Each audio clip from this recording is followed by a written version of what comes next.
اس کے بارے میں اللہ تعالیٰ فرماتے ہیں وَقَالَ رَبُّكُمُ ادْعُونِي أَسْتَجِبْ لَكُمْ، تمہارے رب نے کہا کہ مجھ کو پکارو، مجھ سے مانگو، میں تمہاری دعا قبول کروں گا۔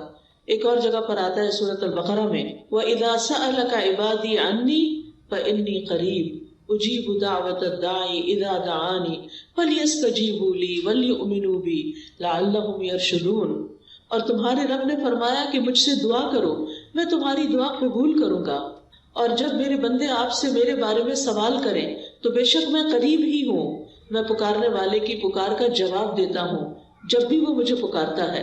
تو گویا اللہ سبحانہ وتعالی بندے کے بہت قریب ہے۔ فإنی قریب، ایک اور جگہ پر آتا ہے ان ربی قریب مجیب، کہ بے شک میرا رب قریب بھی ہے اور دعا قبول کرنے والا بھی ہے۔ لیکن دعا کی قبولیت کے لیے کیا کرنا چاہیے؟ فَلْيَسْتَجِيبُوا لِي وَلْيُؤْمِنُوا بِي لَعَلَّهُمْ يَرْشُدُونَ، ان کو چاہیے کہ وہ میری بات بھی قبول کریں، یعنی اگر وہ یہ چاہتے ہیں کہ ان کی دعا قبول ہو، ان کی بات قبول ہو، تو پھر وہ کیا کریں؟ وہ میری بات قبول کریں، میرے احکامات کو بھی قبول کریں۔ تو گویا اللہ تعالیٰ کی اطاعت بہت بڑا ذریعہ ہے دعاؤں کی قبولیت کا۔ اور پھر اسی طرح وَلْيُؤْمِنُوا بِي، مجھ پر اعتماد کریں، ایمان رکھیں، یعنی دعا کرتے رہیں، جب اس کی قبولیت کا وقت ہوگا، جب وہ واقعی قبول ہونی چاہیے، اس وقت وہ دعا قبول ہو جائے گی۔ اس لیے مایوس نہ ہو، اعتماد رکھیں، ایمان رکھیں، یقین رکھیں، لعلہم یرشدون، تاکہ وہ بھلائی پائیں، ہدایت پائیں۔ کیونکہ رشد جو ہوتی ہے، رشد اس میں ہدایت بھی ہوتی ہے اور بھلائی کے معنوں میں ہوتی ہے۔ یعنی انسان کی عقل کی دو قسمیں ہوتی ہیں، ایک وہ ہوتی ہے جس کے ذریعے انسان چیزوں کو سمجھتا ہے، اچھے برے کا فرق پہچانتا ہے، اور ایک ہدایت کی قسم رشد کہلاتی ہے، جس میں انسان اچھے برے کا فرق جان کر پھر بھلائی تک پہنچ جاتا ہے، خیر تک پہنچ جاتا ہے۔ اس لیے رب سے دعا کرتے رہنا چاہیے۔ اسی لیے ابراہیم علیہ السلام نے جب دعائیں کی تھی تو آخر میں فرمایا تھا ان ربی لسمیع الدعاء، بے شک میرا رب تو ضرور دعاؤں کا سننے والا ہے، یعنی وہ تو لازماً دعائیں سنتا ہے۔ اور السمیع کا لفظ، اس کا یہ مطلب نہیں کہ وہ صرف سن لیتا ہے اور بس بات ختم، نہیں، اس کا مطلب یہ ہے کہ جیسے ہم رکوع سے سر اٹھاتے ہیں تو کہتے ہیں سمع اللہ لمن حمدہ، کہ جو اللہ کی تعریف کرتا ہے اللہ تعالیٰ اس کی حمد کو سنتا ہے، بلکہ مطلب یہ ہے کہ اس کی حمد کو قبول بھی کرتا ہے، دعاؤں کو قبول بھی کرتا ہے۔ اسی طرح حدیث میں آتا ہے اللہم انی اعوذ بک من دعاء لا یسمع، اے اللہ مجھے اس دعا سے بچا لے جو سنی نہ جائے۔ تو یہاں سننا قبول کرنے کے معنوں میں، کہ ایسی دعا نہ ہو کہ جو تیرے ہاں قبولیت نہ پائے، لیکن دعا مانگنے کا طریقہ بھی درست ہونا چاہیے تاکہ دعا قبول ہو جائے۔ اس کے بارے میں اللہ تعالیٰ کا فرمان ہے سورۃ الاعراف میں، اللہ تعالیٰ فرماتے ہیں ادعوا ربکم تضرعا وخفیا انہ لا يحب المعتدین، تم اپنے رب کو عاجزی سے اور چپکے چپکے پکارو، یعنی دعا مانگتے ہوئے انسان کے اندر عاجزی ہونی چاہیے، خشوع ہونا چاہیے، انسان کو ہمبل ہونا چاہیے، اپنے آپ کو رب کے سامنے محتاج ظاہر کرنا چاہیے۔ اور پھر فرمایا وَلَا تُفْسِدُوا فِي الْأَرْضِ بَعْدَ إِصْلَاحِهَا، دعاؤں کی قبولیت چاہتے ہو تو آہوزاری سے پکارو، چپکے چپکے پکارو۔ اللہ تعالیٰ حد سے بڑھنے والوں کو پسند نہیں کرتا، اور تم زمین میں اس کی اصلاح کے بعد فساد نہ کرو، یعنی زمین میں مطیع اور فرمانبردار بن کے رہو، بگاڑ پیدا نہ کرو۔ ان رحمت اللہ قریب من المحسنین، بے شک اللہ کی رحمت محسنین سے، نیکوکاروں سے بہت قریب ہے، یعنی اللہ تعالیٰ ان لوگوں کی دعا زیادہ سنتا ہے جو لوگوں کے ساتھ بھلائی کرتے ہیں، نہ کہ ان کے درمیان پھوٹ ڈالتے ہیں، فساد کرتے ہیں اور ان کی زندگی مشکل کرتے ہیں۔ لہٰذا اگر ہم چاہتے ہیں کہ ہماری دعائیں قبول ہوں تو اس کے لیے بہت ضروری ہے کہ پھر ہم اللہ سبحانہ وتعالیٰ کے حقوق بھی ادا کریں اور اللہ کے بندوں کے ساتھ بھی بھلائی کا اور رحمت کا معاملہ کریں۔ یعنی ہم چاہتے ہیں کہ ہم پر رحمت کی جائے تو ہمیں کیا کرنا چاہیے؟ دوسروں کے ساتھ رحم کا معاملہ کریں۔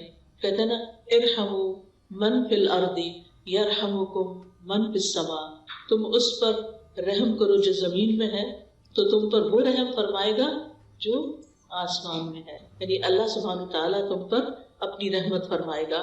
تو اس سے یہ پتہ چلتا ہے کہ دعا مانگنے کے وقت انسان کا طریقہ کیا ہونا چاہیے۔ سب سے پہلے کہ گڑ گڑا کے پوری توجہ سے رو کے, اللہ سبحانہ تعالیٰ کے آگے فریادیں کر کے, لیکن حد سے نہ بڑھا جائے. حد سے بڑھنا کیا ہے کہ انسان ایسی حرکتیں شروع کر دے کہ جن کا سنت سے کوئی تعلق نہیں. نبی صلی اللہ علیہ وسلم نے اس طرح کی دعا نہیں مانگی. پھر اسی طرح یہ کہ پوری امید کے ساتھ دعا کرنی چاہیے, پورے یقین کے ساتھ دعا کرنی چاہیے کہ ہماری دعا قبول ہوگی. اللہ تعالیٰ سے نا امید نہیں ہونا چاہیے.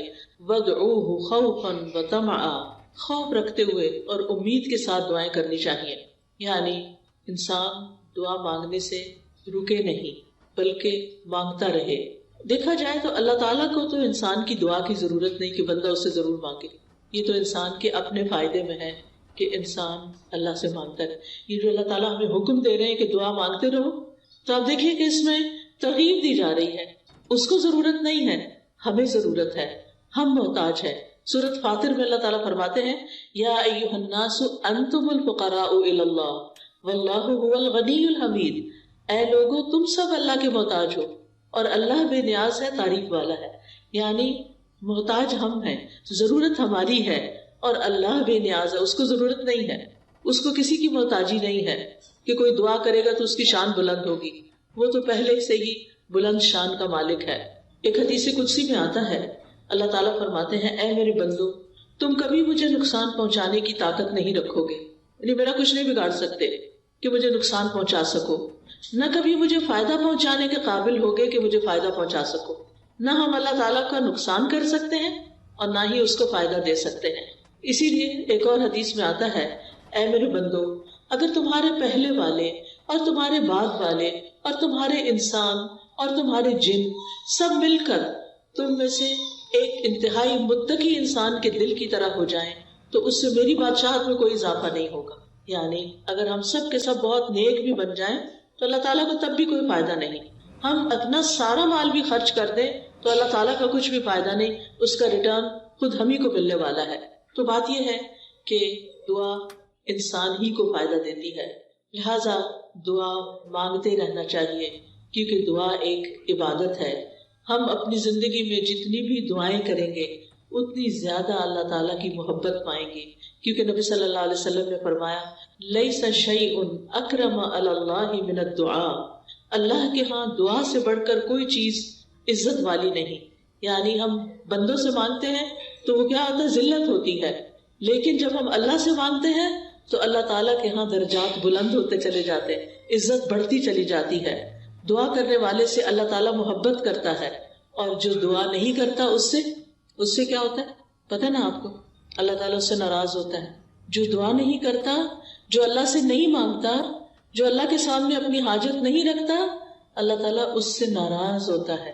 لہٰذا دعا کرنے والے اللہ کے محبوب ہیں اور نہ مانگنے والوں سے اللہ تعالیٰ ناراض ہوتا ہے. دعا نہ کرنا تکبر کی علامت ہے. بعض لوگوں کو کہا جاتا ہے نا دعا کرو, میں تو بہت کر لی کوئی فائدہ نہیں ہوا, یا کہتے ہیں اس کو تو پتہ ہی ہے ہمیں کیا چاہیے, ہمیں کیا ضرورت ہے کہ ہم اس سے مانگیں. نہیں, ہمیں ضرورت ہے اس سے مانگنے کی, اور جب تک ہم مانگتے رہیں گے ہماری نیکیوں میں اضافہ ہوتا رہے گا اور ایک وقت آئے گا کہ قبول بھی ہو جائے گی. قیامت کے دن یعنی ہر دعا قبول ہوتی. کچھ دعائیں دنیا میں اسی وقت دیر اینڈ دین قبول ہو جاتی, کچھ دعاؤں کے بدلے میں اللہ تعالیٰ ہماری کچھ اور خیر بھلائی کر دیتا ہے جو ہم خود مانگ نہیں رہے ہوتے. اللہ تعالیٰ وہ چیزیں ہمیں عطا کر رہا ہوتا ہے جو ہماری اس دعا کی قبولیت سے زیادہ بڑی ضرورت ہوتی ہے, اور کچھ دعائیں ہماری آخرت کے لیے سیو کر دی جاتی ہیں. جب ہمارے عمل میں کچھ بہت اچھا نہیں ہوتا, ہمارے پاس بہت ساری نیکیاں نہیں ہوتی, لیکن ہم کسی مسئلے میں پریشان ہوتے ہیں اور دعائیں کرتے رہتے ہیں, تو یہ ہماری نیکیوں میں اضافے کا ذریعہ بن جاتی ہیں. اور قیامت کے دن اللہ تعالیٰ کے ہاں جو بندہ ان دعاؤں کا اجر پائے گا جو دنیا میں قبول نہیں ہوئی تھی, تو انسان کیا تمنا کرے گا, کاش دنیا میں میری کوئی دعا بھی قبول نہ ہوئی ہوتی اور آج سارے کا سارا مجھے یہی ملتا. ہم سب جانتے ہیں کہ دنیا کی زندگی جو ہے وہ ہماری بہت ہی محدود سی ہے. یہاں اگر ہمیں سب کچھ بھی مل جائے تو بھی ہم دیکھتے ہیں کہ یا وہ چیز ختم ہو جاتی ہے یا ہم چلے جاتے ہیں دنیا سے. یعنی کچھ بھی تو یہاں باقی رہنے والا نہیں. ہمارے پاس قارون کے خزانے بھی ہوں تو وہ بھی ختم ہو جائیں گے, تو بھی ہمیں دنیا سے چلے جانا ہے. کل من علیہا فان ویبقی وجہ ربک ذو الجلال والاکرام. اس لیے کبھی بھی مایوس نہ ہو, مانگتے چلے جائیں, مانگتے چلے جائیں. دعا مانگنے سے کبھی بھی تھکے نہیں. لیکن دعا مانگنے کے کچھ آداب ہیں، کچھ شرائط ہیں، وہ ہمیں ضرور سیکھ لینی چاہیے، اور اگر ہم نے سیکھی ہوئی ہیں تو ضرور دوہرا لینی چاہیے. اور اس کا فائدہ کیا ہے کہ اس سے ہماری دعائیں قبول بھی ہوں گی اور ہمارے دل میں ایک اطمینان بھی پیدا ہوگا. تو ابن قیم نے چند سطروں میں دعا کا خوبصورت نچوڑ پیدا کیا ہے. وہ کہتے ہیں کہ وہ کون سی اہم چیزیں ہیں جو کسی انسان کو دعا کرتے ہوئے معلوم ہونی چاہیے، اور اس کے آخر میں انہوں نے یہ جملہ کہا ہے پورے یقین کے ساتھ کہ جو ان شرائط کو پورا کر کے دعا کرے گا وہ دعا کبھی رد نہیں ہوگی، یعنی اس کی دعا کبھی رد نہیں ہوگی. تو آج کا موضوع بھی یہی ہے کہ وہ کون سی دعا ہے جو رد نہیں ہوتی، یعنی وہ کس طریقے سے مانگی ہوئی دعا ہے جو ضرور قبول ہو جاتی ہے. اور یہ باتیں انہوں نے اپنی کتاب الجواب الکافی لمن سأل عن الدواء الشافی، اردو میں بھی کتاب آپ نے اس کا ترجمہ دیکھا ہوگا دوائے شافی کے نام سے. ہو سکتا ہے آپ میں سے کچھ لوگوں نے یہ کتاب پڑھی ہو. بہت ہی اچھی کتاب ہے، پڑھنے کے لائق ہے. میں سمجھتی ہوں جس نے زندگی میں یہ کتاب نہیں پڑھی اس کے علم میں بہت بڑی کمی ہے. اردو میں یہ کتاب، انگلش میں بھی کچھ مختصر سی شاید ٹرانسلیشن ہے، اصل کتاب عربی میں ہے. اگر آپ کو اردو نہیں بھی سمجھ آتی، نہیں پڑھ سکتے، تو کم از کم آپ اس کے آڈیو لیکچر سن سکتے ہیں. قرآن فار آل ایک ایپ ہے جس میں دوائے شافی کے سارے لیکچرز ریکارڈڈ موجود ہیں. اس میں سے ایک ایک لیکچر اگر آپ کر کے سنیں گے تو کتاب ختم ہو جائے گی. آڈیو بک ہے وہ، اور چھوٹا چھوٹا میں نے ایکسپلین بھی کیا ہوا ہے اس میں. تو اس سے آپ کو زندگی گزارنے کے بہت سارے پر حکمت ایسے نکتے ملیں گے کہ جن کو اپنا کے آپ کی زندگی میں ایک اطمینان اور سکون پیدا ہو جائے گا. تو بہرحال اس کتاب کا ترجمہ النس اینڈ دا کیور کے نام سے بھی آپ دیکھیے گا ضرور. تو دعا کی قبولیت کے اسباب کون سے ہیں؟ اگر آپ کے پاس کاپی پین ہو تو اپنے پاس نوٹ کر لیجئے، اور اگر نہیں تو دل پہ لکھ لیجئے. سب سے پہلی چیز دل کا حاضر ہونا، یعنی دعا کی قبولیت کے لیے سب سے اہم ترین چیز کیا ہے کہ دل کی حضوری کے ساتھ دعا کی جائے. یعنی مقصد کو حاصل کرنے کے لیے مقصد کو پہلے اچھی طرح سمجھ لینا چاہیے کہ مانگنا کیا ہے، پھر مانگنے کے لیے الفاظ کیا ہونے چاہیے. کیونکہ آپ دیکھیے جتنے اچھے الفاظ سے آپ مانگتے ہیں نا، اور جتنے پیار سے مانگتے ہیں، جتنی عاجزی سے مانگتے ہیں، تو جو آپ مانگتے ہیں وہ آپ کو مل جاتا ہے. آپ کسی انسان سے بھی، کسی بچے سے بھی، مثلا بعض اوقات ایسا ہوتا ہے نا، بچہ آپ کی کوئی چیز اٹھا کے بھاگ جاتا ہے تو آپ اسے کہتے ہیں ادھر آؤ، واپس لاؤ، تو کیا ہوتا ہے؟ وہ اور دور بھاگتا ہے. لیکن اگر آپ پیار سے اس کو کہتے ہیں اچھا یہ دیکھو ادھر آؤ، میرے پاس یہ چیز بھی ہے تمہارے لیے، آؤ، تو وہ اس چیز کو دیکھتا ہے تو وہ فوراً آ جاتا ہے. تو جو پیار کی بات ہوتی ہے نا، محبت کی بات ہوتی ہے، اور توجہ سے بات جو کی جاتی ہے، اس کا اثر ہی کچھ اور ہوتا ہے. بعض اوقات ہم ایسے کرتے ہیں، ہمارے ہاتھ میں فون ہوتا ہے اور ہم کسی سے بات کر رہے ہوتے ہیں تو وہ دوسرے کو کوئی اثر نہیں ہوتا، بچے اس بات کا کوئی اثر نہیں لیتے. تو توجہ، دل کی حضوری، اچھے الفاظ، اور غفلت سے باہر آ کے اچھے سے مانگنا.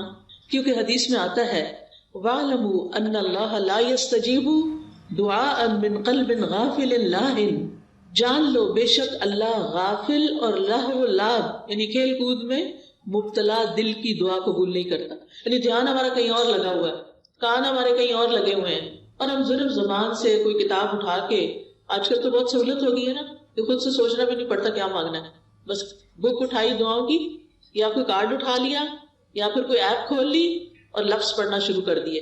ٹھیک ہے وہ بھی دعائیں ہیں، لیکن ان کو بھی سلیقے سے پڑھنے کی ضرورت ہے.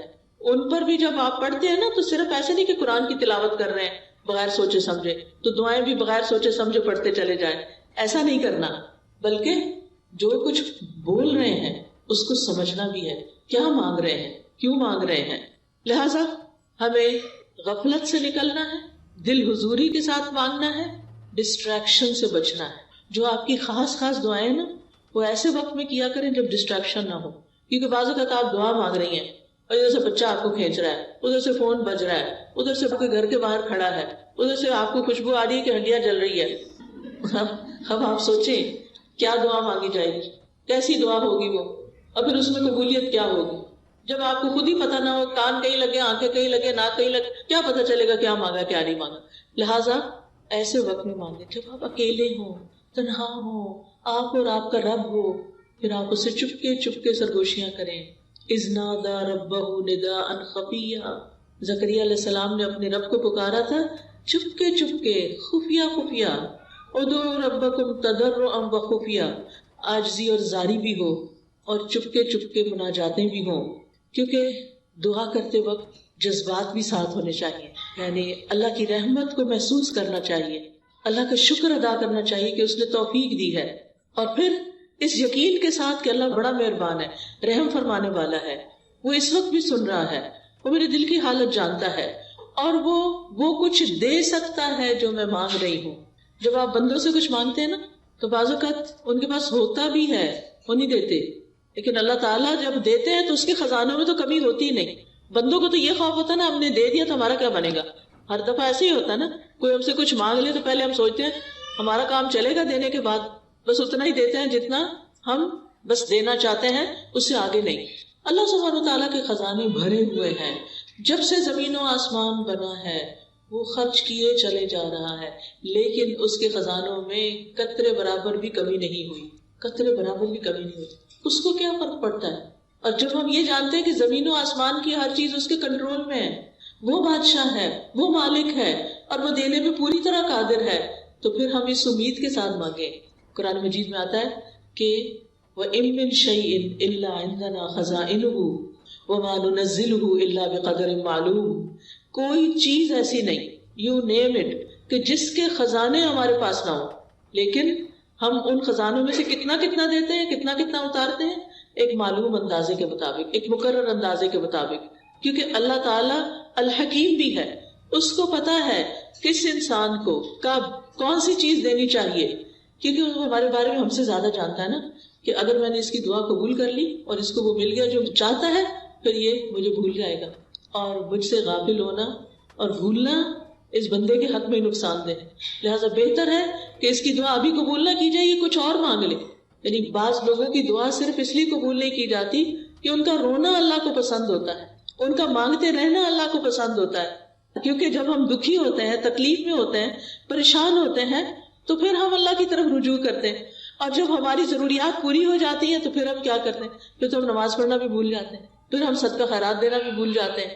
لہٰذا اللہ سبحانہ وتعالیٰ ہمیں کسی نہ کسی مشکل میں ڈالے رکھتا ہے ہمارے فائدے کے لیے، ہماری بھلائی کے لیے، تاکہ ہم اللہ تعالیٰ کی طرف رجوع کرتے رہیں۔ نبی صلی اللہ علیہ وسلم نے فرمایا ادعوا اللہ وانتم موقنون بالاجابہ، تم اللہ سے مانگو اس یقین کے ساتھ کہ تمہاری دعا ضرور قبول کی جائے گی، پورا یقین ہو۔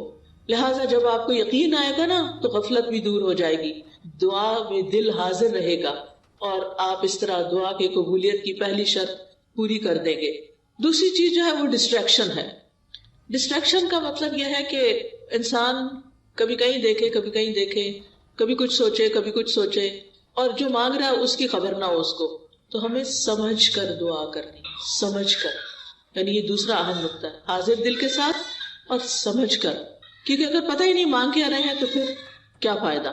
اور پھر یہ ہے کہ اگر عربی میں دعا مانگنی نہیں آتی تو الٹے سیدھے لفظ پڑھ کے نہ مانگیں، اردو میں مانگ لیں، انگلش میں مانگ لیں، پنجابی میں مانگ لیں، جو آپ کی زبان ہے اس میں مانگ لیں، تو آپ کے لیے کچھ مشکل نہیں ہے۔ اللہ تعالیٰ کو ساری زبانیں آتی ہیں، ایک ہم ہیں، ہمارے لیے ریسٹرکشن، ہماری لمیٹیشنز ہیں، ہمیں ایک زبان آتی ہے تو دوسری نہیں آتی، انگریزی آتی ہے تو فرینچ نہیں آتی، اردو آتی ہے تو پنجابی نہیں آتی بچوں کو، تو کتنی لمیٹیشن ہے ہماری۔ اللہ تعالیٰ کے لیے کچھ مشکل نہیں، کسی بھی ڈائلیکٹ میں، کسی بھی زبان میں، کسی بھی وقت، کسی بھی لمحے کچھ بھی مانگتے ہیں، وہ سب کچھ سمجھتا ہے، جانتا ہے، اور دینے پر پوری طرح قادر ہے۔ پھر آپ دیکھیے کہ دعا کرتے وقت کسی بے مقصد کام میں مشغول نہ ہو۔ اچھا بعض لوگ موبائل سے دعائیں پڑھتے ہیں، ٹھیک ہے، سہولت کے لیے پڑھ سکتے ہیں آپ، اب کیا ہوتا ہے اتنے میں اوپر ایک نوٹیفیکیشن آ جاتا ہے، اچھا آدھی دعا پڑھی، آدھا میسج پڑھا، نہ ادھر کے نہ ادھر کے، ملٹی ٹاسکنگ ہو رہی۔ دنیا کے کاموں میں تو ملٹی ٹاسکنگ آپ کر سکتے ہیں، لیکن اللہ تعالیٰ کے ہاں تو بس ایک وہ ہے، اس کو ایک مانتے ہوئے بس وہ اس میں بھی یہ بھی شریک کرنا پسند نہیں کرتا کہ جب ہم اس سے بات کر رہے ہوں تو ہم اوروں کے بارے میں سوچ رہے ہوں، یا اس سے بات کر رہے ہوں تو بیچ میں کسی اور سے باتیں شروع کر دیں، اس کو یہ پسند نہیں ہے۔ لہٰذا ہمیں ڈسٹریکشن سے بچنا ہے۔ بعض اوقات یہ ہوتا ہے کہ کوئی چیز ہمارے انگوٹھی وغیرہ ہاتھ میں ہوتی ہے تو کچھ لوگ کیا کرتے ہیں، دعا مانگتے اس سے کھیلنا شروع کر دیتے ہیں، کوئی بٹن کھول بند شروع کر دیتا ہے، کچھ اور کرنے لگتے ہیں۔ ان ساری چیزوں سے بچنا ہے۔ اس وقت کپڑے نہیں سنوارنے، کوئی اور کچھ نہیں، کھجانا شجانا بھی نہیں، اگر کھجانا پہلے کھجا لیں اور پھر اس کے بعد دعا کرنی شروع کریں، یعنی 100% آپ کی توجہ دعا کی طرف ہونی چاہیے۔ ہمارے اسلاف میں سے کسی نے ایک شخص کو دیکھا کہ دعا کر رہا تھا اور ساتھ کنکریوں سے کھیل رہا تھا، انہوں نے کہا یہ کنکریاں پھینک دو اور اپنی دعا پہ توجہ کرو، دعا کرتے ہوئے تمہارا دل اور اعضاء سارے، پورا جسم اس طرف متوجہ ہونا چاہیے۔ تو یہ تھی پہلی شرط، ٹھیک ہے۔ دوسری شرط یا دوسرا نقطہ یا دوسرا ادب کیا ہے؟ قبولیت کے 6 اوقات میں سے کسی وقت میں دعا کرنا۔ اب قبولیت کے 6 اوقات کون سے ہیں؟ میں ابھی آپ کو بتاتی ہوں۔ یہ 6 اوقات ایسے ہیں جن میں دعا قبول ہو جاتی ہے اور کبھی رد نہیں ہوتی۔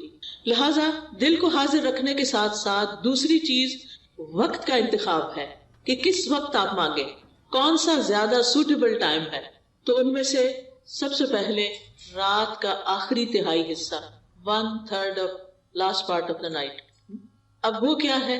جیسے آپ کے موبائل پہ وہ ٹائمنگز ہوتے ہیں نا صلاۃ کے، تو وہ آ جاتا ہے تہجد کا وقت آ جاتا ہے، آج کل شاید 1:30 ہے یا کچھ اس طرح، تو وہ لاسٹ پارٹ آف نائٹ ہوتا ہے، جو تیسرا حصہ، آخری حصہ ہوتا ہے رات کا، فجر کی اذان سے پہلے، آپ سمجھے 1.5-2 گھنٹے پہلے۔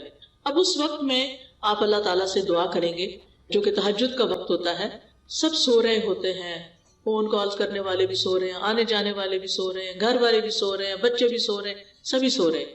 اب آپ کا رب جاگ رہا ہے، لہٰذا جب آپ کی آنکھ کھلے تو آپ اپنے رب کو پکاریں، چاہے آپ بستر میں لیٹے ہوئے پکاریں، منع نہیں ہے لیٹ کے دعا کرنا، آپ لیٹ کے بھی دعا کر سکتے ہیں۔ اس وقت کوئی آپ کو دیکھ نہیں رہا ہوگا، آپ اللہ کے آگے رو سکتے ہیں، آپ اپنی التجائیں فریادیں کر سکتے ہیں۔ اگر کوئی ساتھ سویا ہوا ہے تو پھر زور سے نہیں بولیے، دل دل میں بولیے، کیونکہ اللہ تعالیٰ نے اجازت دی ہے کہ ادعوا ربکم تضرعا وخفیہ، خفیہ خفیہ، چپکے چپکے، وسپرنگ میں، دل ہی دل میں اللہ کے ساتھ فریادیں کرنا شروع کر دیں، اور یہ دل کی حضوری کا بہترین وقت ہے۔ حدیث میں آتا ہے ہمارا رب تبارک و تعالی ہر رات آسمانی دنیا پہ نزول فرماتا ہے، جب رات کا آخری تہائی حصہ باقی رہ جاتا ہے اور وہ آواز دیتا ہے کوئی جو مجھ سے دعا کرے تو میں اسے قبول کر لوں۔ اللہ تعالیٰ خود پکار رہے ہیں، مانگو مجھ سے، ہے کوئی جو مجھ سے مانگے تو میں اسے عطا کر دوں، ہے کوئی جو مجھ سے بخشش طلب کرے تو میں اس کو معاف کر دوں، اور یہ ہر رات ہوتا ہے، ایوری نائٹ۔ لہٰذا اس وقت سے فائدہ اٹھانا چاہیے۔ اگر ہم اپنے گناہوں سے پریشان ہیں، اپنی بری عادتوں سے پریشان ہیں، اپنے کچھ مینٹل ہیلتھ کے بارے میں پریشان ہیں، کسی خاص مسئلے کے بارے میں پریشان ہیں، تو اس آخری حصے میں رات کے اٹھیں اور اللہ تعالیٰ سے دعا کریں۔ اللہ تعالیٰ اپنی شان کے مطابق آپ کو نوازے گا، اور یہ دعاؤں کی قبولیت کا سنہری موقع ہوتا ہے۔ دوسرے مواقع کون سے ہیں؟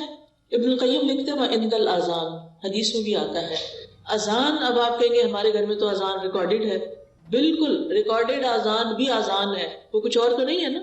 بعض لوگ کہتے ہیں اچھا اس کا جواب دیں، بھائی کیوں نہ دے، وہ کیا کہہ رہے ہیں؟ وہ وہی تو کہہ رہے ہیں جو اذان کے الفاظ ہیں۔ اب آپ مسجد میں بھی ہوتے ہیں تو کیا آپ کو مؤذن کی اصل آواز آ رہی ہوتی؟ نہیں نا، کس میں سے آ رہی ہوتی؟ مائک کے تھرو آ رہی ہوتی ہے۔ لہٰذا وہاں بھی آپ جواب دیں گے، اور گھر میں جب موبائل پہ اذان لگے گی یا اذان کلاک پہ اذان لگے گی، اس کا بھی آپ پورا جواب دیں گے، اور اس کے بعد دعا کریں گے۔ وہ قبولیت کا وقت ہے۔ اچھا کچھ لوگ تو گھروں میں اذان آن ہی نہیں کرتے، موبائل پہ بھی انہوں نے بس وہ چھوٹی سی اذان رکھی ہوئی ہے جو بس تھوڑا سا نوٹیفیکیشن دیتی ہے، 2 دفعہ اللہ اکبر کر کے وہ بند ہو جاتی ہے۔ نہیں، اپنے گھروں میں اذان لگائیں۔ پہلے تو الفجر کی وہ اذان ہوتی تھی، کلاک ہوتا تھا، وہ گھروں میں عام طور پر بج رہا ہوتا تھا، تو بہت ضروری ہے۔ ہمارے گھروں کے اندر جو شیاطین کا اثر ہے، جو بے چینیاں ہیں، جو بچوں کی نافرمانیاں ہیں، ان میں بہت بڑی وجہ یہ ہے کہ گھروں میں قرآن نہیں پڑھا جاتا، گھروں میں اذان کی آواز نہیں سنائی دیتی۔ ہم ایسی جگہوں پر رہتے ہیں کہ جہاں پر اذان نہیں آتی، لہٰذا بہت ضروری ہے کہ آپ ہر طرح کے شر سے بچنے کے لیے گھر میں اذان بلند آواز سے لگائیں، کہ ہر نماز کے وقت پر اذان لگ جائے، اور اس کا جواب دیں گے آپ۔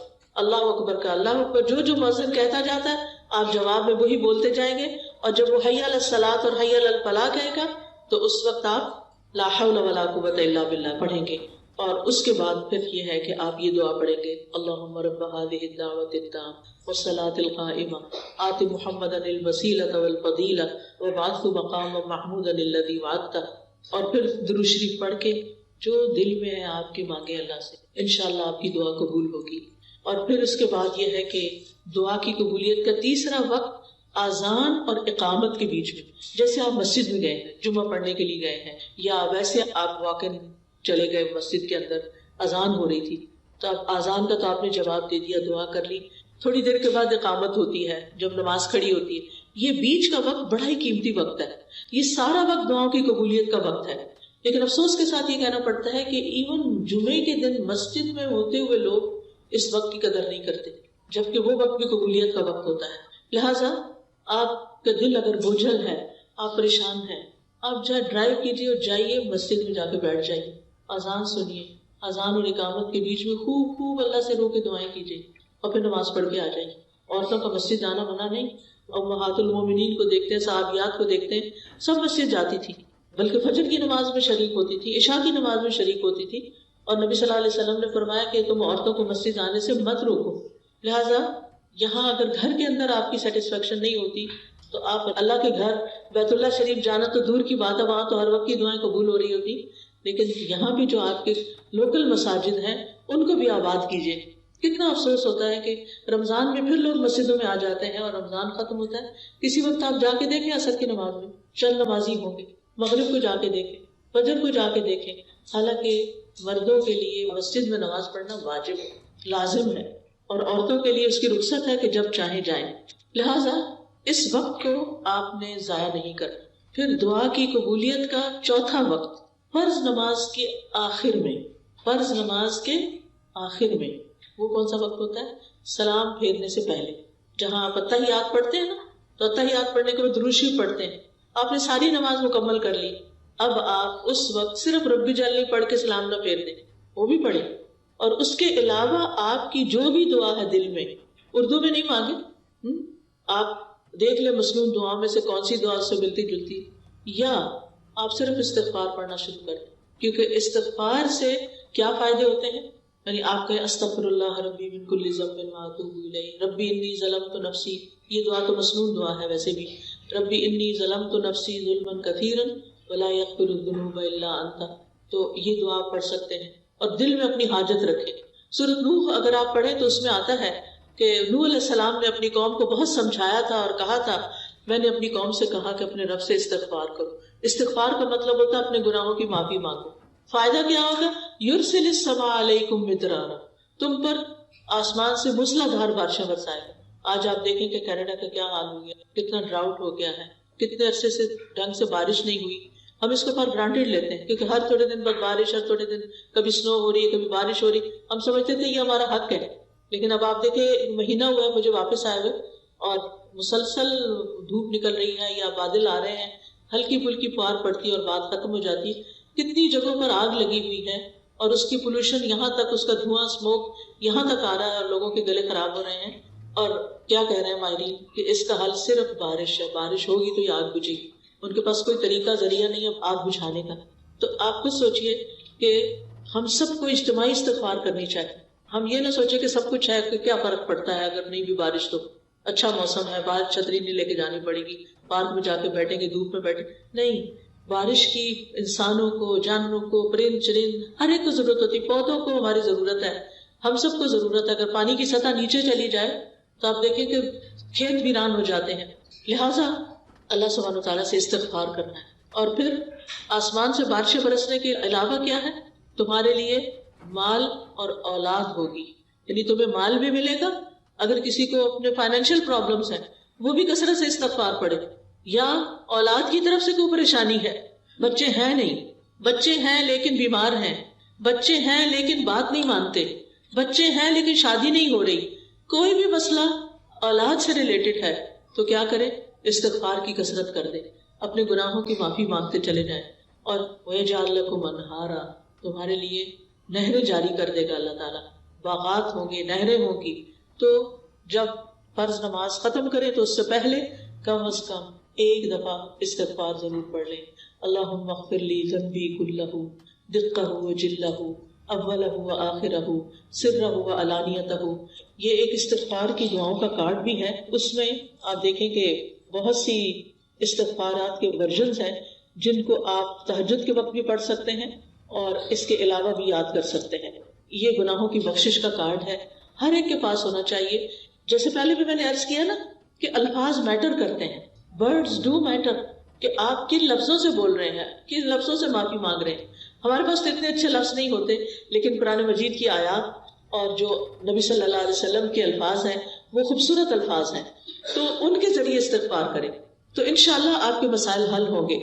اب یہ جو سلام پھیرنے سے پہلے کا وقت ہے یہ بہت قیمتی وقت ہے، کیونکہ آپ نے وضو کیا، قبلے کی طرف رخ کیا، اللہ اکبر کہہ کے اللہ کی بڑائی بیان کی، ہاتھ باندھ کے اس کے سامنے کھڑے رہے، اللہ کے کلام کی تلاوت کی، آپ نے رکوع کیا، آپ نے اللہ کی حمد بیان کی، آپ نے سجدہ کیا، آپ اتحیات میں بیٹھے، اور پھر آپ نے 1 رکعت پڑھی، 2 رکعت پڑھی، 3 پڑھی، 4 پڑھی، اور اب آپ تشہد میں بیٹھے ہوئے ہیں۔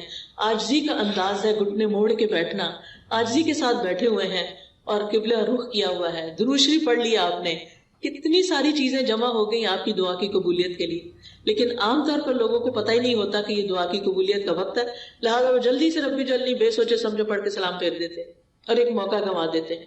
لہٰذا اگر مثال کے طور پر آپ بیمار ہیں تو آپ اللہ تعالیٰ سے دعا کر سکتے ہیں، اللہم اشفنی، اللہم اشفنی، اللہ مجھے شفا دے دے، اللہ مجھے شفا دے دے۔ پھر اسی طرح یہ ہے کہ اس وقت ایک خاص دعا نبی صلی اللہ علیہ وسلم نے سکھائی ہے، اور وہ ہے اللہم انی اعوذ بک من عذاب القبر واعوذ بک من عذاب جہنم واعوذ بک من فتنة المسیح الدجال واعوذ بک من فتنة المحیا والممات اللہم انی اعوذ بک من المأثم والمغرم۔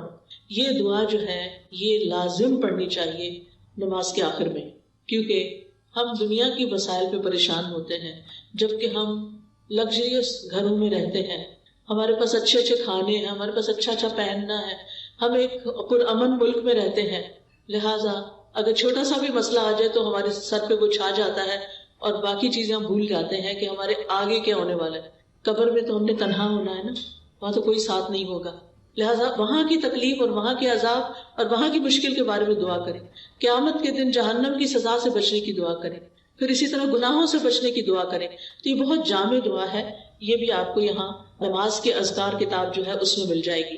دعا کی قبولیت کا 5واں وقت، ابن قیم کہتے ہیں 5واں وقت جمعے کا دن ہے۔ جمعے کے دن میں 2 اوقات ایسے ہوتے ہیں جب دعا قبول ہوتی ہے، ایک جب امام ممبر پہ چڑھ رہا ہوتا ہے، اس وقت سے لے کر جمعے کی نماز مکمل ہونے تک تو آپ مسجد میں پہلے سے ہی چلے جائیں اور اس وقت دعا شروع کر دیں جب امام اپنا خطبہ شروع کرتا ہے، جب اس وقت اذان ہوتی ہے۔ نبی صلی اللہ علیہ وسلم نے فرمایا جمعے کے دن ایک گھڑی ایسی بھی آتی ہے کہ اگر وہ کسی بندہ مسلم کو اس حال میں میسر آ جائے کہ وہ اللہ سے خیر کا سوال کر رہا ہو تو اللہ اسے وہ چیز ضرور عطا کر دیتا ہے۔ دوسری گھڑی کیا ہے؟ اچھا سا کا لفظ ہے نا، سا 60 منٹ کو نہیں کہتے، یہ کم بھی ہو سکتا ہے زیادہ بھی ہو سکتا ہے۔ شیخ صالح العثیمین کہتے ہیں کہ یہ تقریباً 45 منٹ ہے، ٹھیک ہے۔ اور اس کے علاوہ عصر سے لے کے مغرب تک کا وقت دعاؤں کی قبولیت کا وقت ہے جمعے کے دن، لہٰذا اگر آپ کی کوئی حاجت ہے، آپ کی کوئی پریشانی ہے تو آپ اس وقت کو بھی استعمال کر سکتے ہیں۔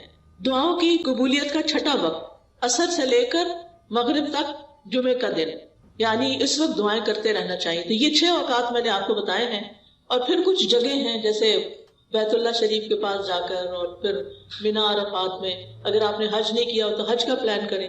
جو لوگ حج پہ جا رہے ہیں آپ ان کو کوئی نہ کوئی گفٹ دیں، یا آپ کے لیے ایک گفٹ پیک ہم نے تیار کیا حاجیوں کے لیے، اس میں چھوٹی سی کتاب ہے، کارڈ ہے، جو چھوٹے سے بیگ میں وہ لوگ رکھ کے لے جا سکتے ہیں، سمپل ٹو دا پوائنٹ باتیں ہیں، تو ان سے آپ ریکویسٹ کریں کہ وہ آپ کے لیے ان مقامات پر بھی دعا کریں۔ تیسری بات دعا کی قبولیت کے لیے عاجزی اور انکساری ہے، کہ دل میں خشوع و خضوع ہو، انکساری ہو، اللہ کے آگے ذلت اور عاجزی کا، ذلت اور انکساری کا اظہار ہو۔ اور جو شخص اللہ کے آگے فقیر بن کے مانگتا ہے اللہ تعالیٰ اس کی دعا سنتا ہے۔ انبیاء کے بارے میں قرآن مجید میں آتا ہے وَيَدْعُونَنَا رَغَبًا وَرَهَبًا وَكَانُوا لَنَا خَاشِعِينَ، کہ وہ ہمیں رغبت اور خوف سے پکارتے تھے، یعنی امید اور خوف کے ساتھ ہم سے دعا کرتے اور ہمارے لیے عاجزی کرنے والے تھے۔ تو اس سے کیا پتہ چلتا ہے کہ جو اپنی دعا میں عاجزی کرتا ہے اللہ تعالیٰ اس کی دعا قبول فرماتا ہے۔ خشوع کا کیا مطلب ہوتا ہے؟ خشوع وہ خوف ہوتا ہے جو دل میں راسخ ہوتا ہے۔ عام طور پر لوگ لفظ خشوع بولتے ہیں لیکن اس کا مطلب نہیں جانتے۔ خشوع کیا ہے؟ اللہ کا ایسا خوف جو دل میں جم گیا ہے، دل میں راسخ ہو گیا ہے۔ اور کہتے ہیں خشوع سے نماز پڑھو، کیا مطلب ہے اس کا؟ اس کا مطلب نہیں کہ کوئی دھیان آپ کا ادھر ادھر نہیں جائے، نہیں، اللہ سے ڈرتے ہوئے، یعنی کہ اللہ پہ احسان جتاتے ہوئے نہیں، کہ دل کے اندر اللہ کا خوف ہو۔ اور خاشعین کون ہوتے ہیں؟ جن کے دلوں میں اللہ کا ڈر ہوتا ہے، عاجزی ہوتی ہے اللہ کے سامنے، انکساری ہوتی ہے۔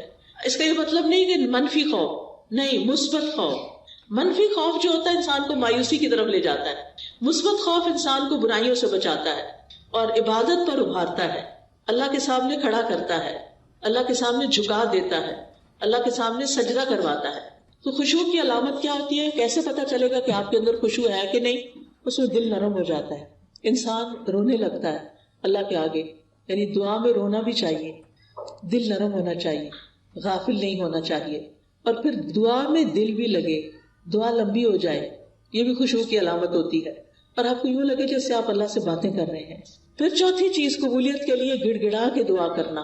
تضرع کا لفظ جو ہے یہ ضاد، را اور عین سے درع. درع کہتے ہیں گائے کی وہ جگہ جہاں گائے کا دودھ جمع ہوتا ہے.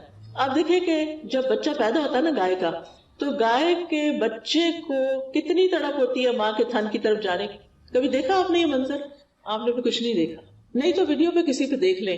مجھے یاد ہے میں چھوٹی سی تھی تو جب گاؤں میں گئی تو وہاں پر جب وہ بچہ نیا پیدا ہوتا ہے وہ بڑا خوبصورت ہے، مجھے بڑا شوق ہوتا تھا دیکھنے. اچھا وہ بچہ اپنے پاؤں پہ کھڑا ہوتے ہی سیدھا ماں کے تھن کی طرف جاتا ہے کہ میں جلدی سے ماں کا دودھ پی لوں. تو وہ جو شوق ہے نا، وہ جو تڑپ ہے نا، اور چونکہ گائے رکھنے والوں نے خود بھی اپنے لیے بھی دودھ نکالنا ہوتا ہے تو بچے کو چھوڑ نہیں دیتے، وہ اس کو باندھتے ہیں اور پھر اپنا دودھ نکالتے ہیں، پھر بچے کو بچا ہوا کچھ اس کو بھی پینے کو لیے دے دیتے ہیں. تو بچے کو سب دودھ کی کریونگ ہوتی ہے، بچہ تڑپ کر دودھ کی طرف لپکتا ہے، اس کے بغیر وہ زندہ نہیں رہ سکتا. تو دعا مانگتے ہوئے ہمارے اندر بھی ایسا ہی شوق، ایسی ہی تڑپ ہونی چاہیے، طلب ہونی چاہیے جو گائے کے بچے کو اپنے ماں کے دودھ کی ہوتی. چلے گائے کا بچہ نہیں دیکھا، انسان کا بچہ تو دیکھا ہوگا نا کہ بچے ماں کو کتنا تنگ کرتے. کل ہی میں کسی ماں اور بچے کے ساتھ تھی تو میں دیکھ رہی تھی، بچہ کھیل کے آتا تھا، واپس آ کے ماں کے اوپر چڑھتا اور ماں کا گریبان کھینچنے لگتا کہ مجھے دودھ پلاؤ. وہ پلاتی، پھر وہ تھوڑی دیر پھر اس کا دھیان کھیل کی طرف ہوتا، پھر وہ چھوڑ کے کھیل میں لگ جاتا، پھر وہ واپس آتا، پھر اس کا یہ. تو یہ جو شوق ہے نا کہ پلٹ پلٹ کے اللہ کی طرف جانا کہ اللہ تعالیٰ آپ ہماری دعا قبول کر لے، بس آپ نہیں دینا ہے، آپ نہیں کرنا ہے. تو یہ تڑپ بڑی ضروری ہے، کیونکہ انسان اللہ کے بغیر تو زندہ نہیں رہ سکتا نا، وہ تو پھر لاشا ہے جو ایک چلتا پھرتا ہے. اصل چیز کیا ہے کہ انسان اللہ سبحانہ وتعالیٰ کے ساتھ یعنی ایک تعلق رکھے، ایک آہوزاری رکھے. اور پھر آپ دیکھتے ہیں کہ جن بچڑوں کی مائیں مر جاتی نا گائے، تو بچڑے زندہ بھی نہیں رہتے. یعنی اللہ سبحانہ وتعالیٰ کے ساتھ تعلق کے بغیر، اس کی محبت کے بغیر، اس کے خوف کے بغیر ہماری زندگی نہیں ہے. ہم زندہ لوگوں میں سے نہیں، ہم جی رہے ہیں، بس کھا رہے ہیں، پی رہے ہیں، چل رہے ہیں، پھر رہے ہیں، لیکن دل مردہ ہے، دل میں کوئی خوشی نہیں ہے، دل میں جینے کی کوئی امنگ نہیں ہے. اسی لیے آپ دیکھیں کہ جو مایوس لوگ ہوتے ہیں وہ خودکشی کرنا چاہتے ہیں، وہ زندہ ہی نہیں رہنا چاہتے. تو دعا جو ہے وہ انسان کو مایوسی سے بچاتی ہے، ڈپریشن میں جانے سے بچاتی ہے. آپ کو ایک سہارا ہوتا ہے، آپ کو ایک امید ہوتی ہے کہ آپ کا رب ہے، وہ زندہ رب ہے، الحی القیوم، وہ ضرور سنے گا اور وہ اس بھمر سے مجھے نکالے گا، اس مشکل سے مجھے باہر لے جائے گا. 5واں نقطہ، قبلہ رخ ہو کے دعا کرنا. یہ فرائض میں سے نہیں ہے لیکن یہ قبولیت کے لیے افضل ہے. ابن قیم کہتے ہیں واستقبل الداعی القبلۃ، کہ دعا کرنے والا قبلہ رخ ہو کر دعا کرے. یہ دعا کے آداب میں سے ہے. عبداللہ بن زید کہتے ہیں کہ جب نبی صلی اللہ علیہ وسلم نماز استسقاء کے لیے باہر نکلے اور آپ نے خطبہ دیا تو حدیث میں آتا ہے واستقبل القبلۃ ودعا، کہ آپ قبلہ رخ ہوئے، اس کے بعد آپ نے خوب دعا کی. تو قبلہ رخ ہو کر دعا کرنا قبلے کی پیٹھ کر کے دعا کرنے سے بہت بہتر ہے. اور خاص دعائیں جو آپ نے کرنی ہوتی ہیں اور جن کے بارے میں آپ چاہتے ہیں کہ وہ قبول ہو ہی جائیں، تو اس کے لیے ضروری ہے کہ آپ پھر قبلہ رخ ہو جائیں. 6واں نقطہ، طہارت کا خیال رکھنا. ابن قیم کہتے ہیں وَقَانَ عَلَى الطَّهَارَةِ، کہ دعا کی قبولیت اور اس کے رد نہ ہونے کی 6 اہم بات یہ ہے کہ انسان باوضو ہو. ٹھیک ہے، پیریڈز میں بھی آپ دعا کر سکتے ہیں، نفاس کی حالت میں بھی آپ دعا کر سکتے ہیں، دعا منع نہیں ہے، لیکن اگر آپ چاہتے ہیں کہ پاک صاف ہو کر کریں تو وہ زیادہ افضل ہے اور قبولیت کے قریب ہے. کیونکہ ہوتا کیا ہے، ہماری دعاؤں کی قبولیت میں گناہ رکاوٹ ہوتے ہیں. جب انسان وضو کرتا ہے تو کیا ہوتا ہے، گناہ جڑ جاتے ہیں نا. اور جب 2 رکعت نماز بھی پڑھ لی جائے تو کیا ہوتا ہے، اور گناہ جڑ جاتے ہیں. تو پھر آپ دعا کرتے ہیں تو کیا ہوتا ہے، دعا قبول ہو جاتی ہے. اس لیے وَاسْتَعِینُوا بِالصَّبْرِ وَالصَّلَاةِ، جب خاص کوئی مشکل آ جائے، کوئی تکلیف ہو، خاص نفل پڑھیں، بہتر ہے تہجد کے وقت پڑھیں ورنہ کسی بھی وقت پڑھیں، اور پھر اللہ تعالیٰ سے دعا کریں. 7واں نقطہ، اللہ تعالیٰ سے ہاتھ اٹھا کے مانگنا، خوب اونچے کر کے مانگنا، یا اللہ تو مجھے عطا کر، چاہے جوڑ کے مانگے چاہے تھوڑا فاصلہ ہو، دونوں طرح ہی ٹھیک ہے۔ حدیث میں آتا ہے بے شک تمہارا رب حیادار اور سخی ہے، وہ اس بات سے شرماتا ہے کہ بندہ دعا کے لیے اس کی طرف ہاتھ اٹھائے اور وہ انہیں خالی لوٹا دے۔ اللہ تعالیٰ ہاتھوں کو خالی نہیں پھیرتا۔ آپ دیکھیں کہ اللہ تعالیٰ الغنی ہے، الکریم ہے، زمین و آسمان کا بادشاہ ہے، تو اس کو تو کچھ بھی دینا مشکل نہیں۔ تو جب وہ بندہ ہاتھ اٹھاتا ہے، سوال کرتا ہے، تو اللہ تعالیٰ کو یہ اچھا نہیں لگتا کہ اس کو کہے اچھا کچھ نہیں جاؤ واپس، وہ ڈال دیتا ہے۔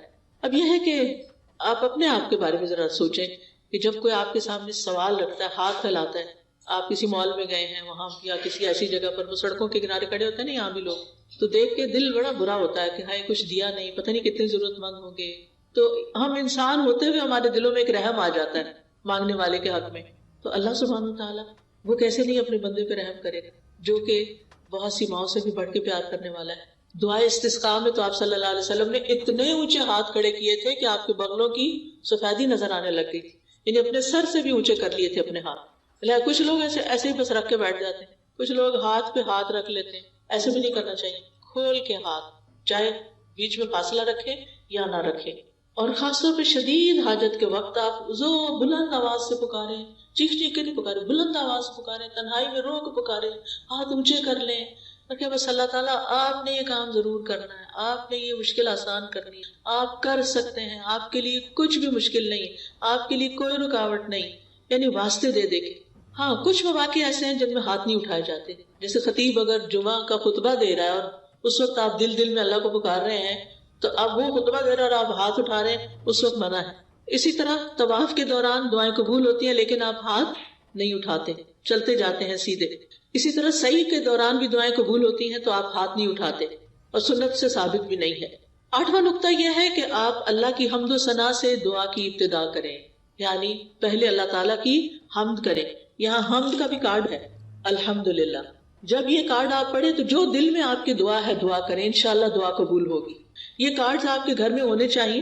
ہم دیکھیں کہ جب کسی کا بچہ پیدا ہوتا ہے، کوئی ویڈنگ ہوتی ہے، تو مہنگے سے مہنگے کارڈ خرید کر ایک دوسرے کو دیتے ہیں، اور وہ کیا کرتے ہیں چند دن اس کو کہیں رکھتے ہیں، ادھر ادھر ٹیبل وغیرہ پہ سجاتے ہیں اور اس کے بعد سب ٹریش میں چلے جاتے ہیں۔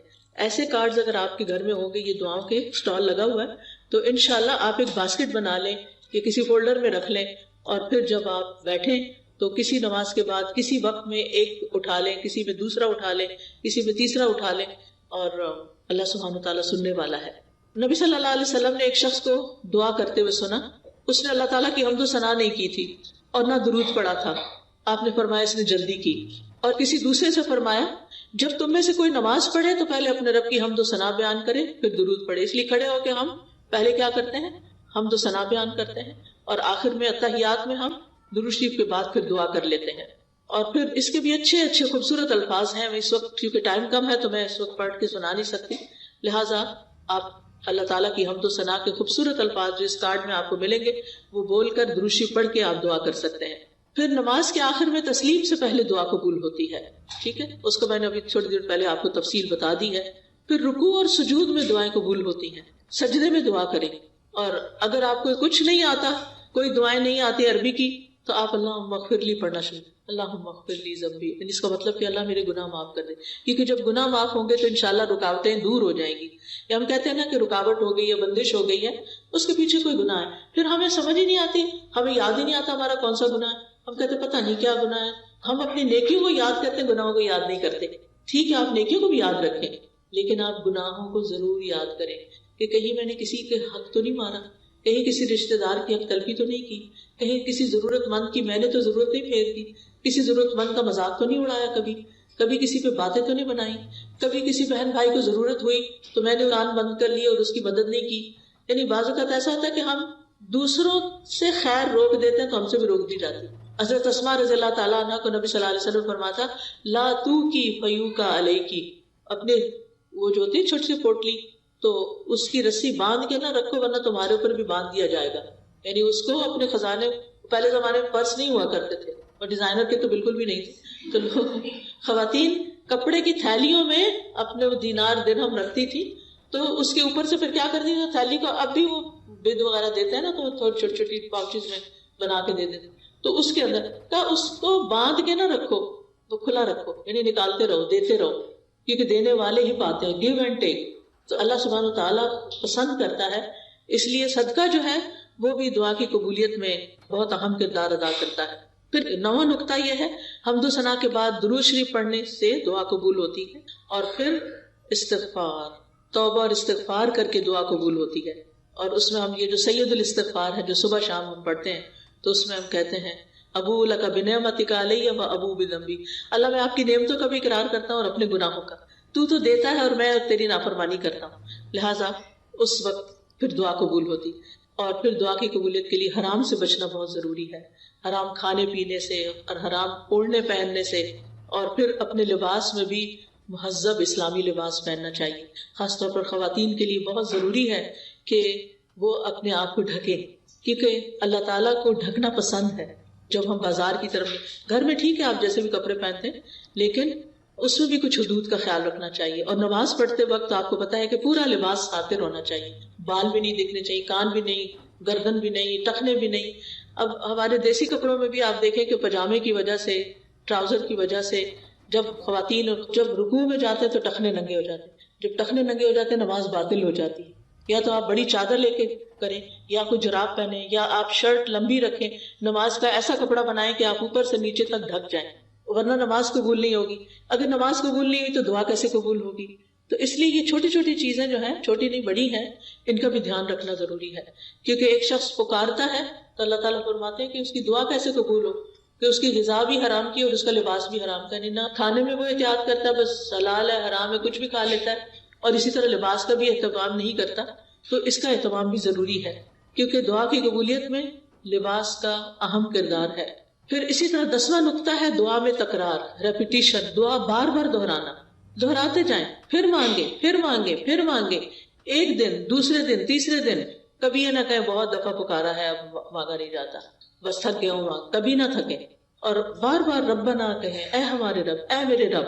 اور پھر یہ کہ اللہ تعالیٰ کے اچھے اچھے ناموں کے ساتھ اس کو پکارے. اور پھر یہ کہ کہیں اللہ تعالیٰ سے، اللہ تعالیٰ میں تو مانگتا رہوں گا، میں نے نہیں پیچھے ہٹنا، آپ نے مجھے دینا ہی دینا ہے، آپ نے مجھے وہ عطا کرنا ہے جو میں آپ سے مانگ رہا ہوں. اور آپ مجھ جیسے مسکین انسان کو خالی ہاتھ لوٹا دیں گے، میں نے خالی ہاتھ نہیں جانا. آپ دیکھیں کہ بندوں کے سامنے بھی جب ہم، حالانکہ بندے سٹنجی ہوتے ہیں، اللہ تعالیٰ تو سخی کریم ہے، تو بندوں سے بھی جب ہم سب بخیل سے بخیل بندے کے آگے بھی تکرار کریں نا تو وہ پھر مان ہی جاتا ہے کسی طرح. بعض اوقات ایسا ہوتا ہے نا کہ کوئی شخص پہلی دفعہ آپ سے مانگتا تھا، آپ کہتے میں نے نہیں دینا، یہ تو بس ہیبیچول ہے. اچھا پھر دوسری دفعہ کسی اور طریقے سے، تیسری دفعہ اپنے بچوں کو ہی دے دیں، چوتھی دفعہ کسی اور طریقے سے مانگو، پھر آپ جاؤ سر سے اترو، لے جاؤ چلو. یعنی کہ نہیں، آپ کا ارادہ ہوتا ہے بالکل نہیں دینا، اور پھر آپ دے چکتے، پھر آپ سوچتے اچھا نکلوا ہی لیا اس نے. تو اس کے اصرار کی وجہ سے، اگر وہ صرف ایک دفعہ کہتا